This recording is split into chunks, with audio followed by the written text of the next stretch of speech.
اسمه باسيرو ده كانت بتبقى عالية جدا، عشان كده اللعيبة مش قادرة تشيل رجلها في الملعب.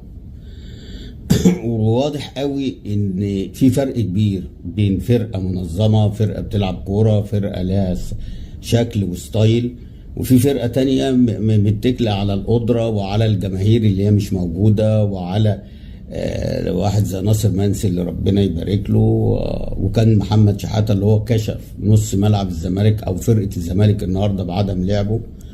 فاعتقد ان على مجلس الادارة من دلوقتي لازم يفور نص الفرقة دي، لازم يفور ويعمل غربلة، وما فيهاش عاطفة بقى ولا فيها مجاملات ولا فيها اصل ما اعرفش ايه سنة كمان او سنتين كمان، كل الكلام دوت دوس عليه ودوس على قلبك وخد القرار الصحيح.